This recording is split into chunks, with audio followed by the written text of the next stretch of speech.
ಮುಖ್ಯಮಂತ್ರಿ ಸಿದ್ದರಾಮಯ್ಯ ದೆಹಲಿಯಲ್ಲಿಂದು ಕರ್ನಾಟಕ ಹಾಲು ಒಕ್ಕೂಟದ ನಂದಿನಿ ಹಾಲಿನ ಉತ್ಪನ್ನಗಳನ್ನು ಮಾರುಕಟ್ಟೆಗೆ ಬಿಡುಗಡೆ ಮಾಡಿದರು.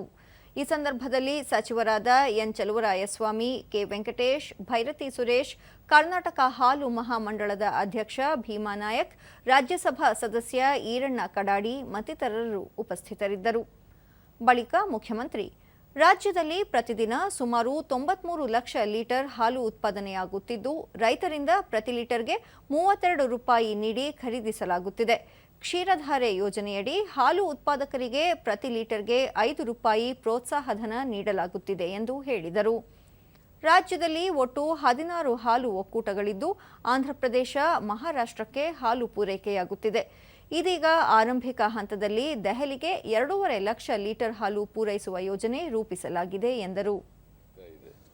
ನನಗೆ ಆ ರಾಜಣ್ಣ ಸಹಕಾರ ಮಂತ್ರಿ ಬರಬೇಕಾಗಿತ್ತು, ಬಂದಿಲ್ಲ. ಬಹುಶಃ ನಾನು ಕಾರಣ ಇರಬೇಕು ಅನ್ನೋ ಕಾಣಿಸುತ್ತೆ ಅದಕ್ಕೆ. ಯಾಕೆ ನಾನು ಇವತ್ತು ಬರ್ತೀನಿ ಅಂತ ಹೇಳಿದ್ದೆ, ನಿನ್ನೆನೇ ಬಂದ್ಬಿಟ್ಟೆ ನಾನು. ಏನೇ ಆಗಲಿ, ಇವತ್ತು ಲಾಂಚ್ ಮಾಡಿದ್ದೀವಿ. ಈ ಮಾರುಕಟ್ಟೆ ಬೆಳೀಲಿ ಅಂತೇಳಿ ಆಶಿಸಿ ಸರ್ಕಾರದಿಂದ ಎಲ್ಲ ಸಹಕಾರವನ್ನ, ಬೆಂಬಲವನ್ನ ನಾವು ಕೊಡುತ್ತೇವೆ. ಕರ್ನಾಟಕದಲ್ಲಿ ರೈತರಿಗೆ ಸಹಾಯ ಆಗಬೇಕು, ಹಾಲು ಉತ್ಪಾದಕರಿಗೆ ಸಹಾಯ ಆಗಬೇಕು, ರೇಷ್ಮೆ ಬೆಳೆಗಾರರಿಗೆ ಸಹಾಯ ಆಗಬೇಕು, ಆಮೇಲೆ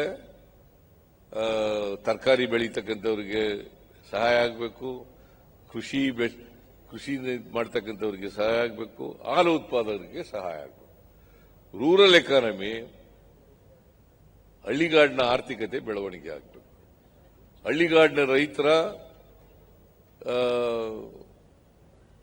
ಅವರ ಆದಾಯ ಜಾಸ್ತಿ ಆಗಬೇಕು.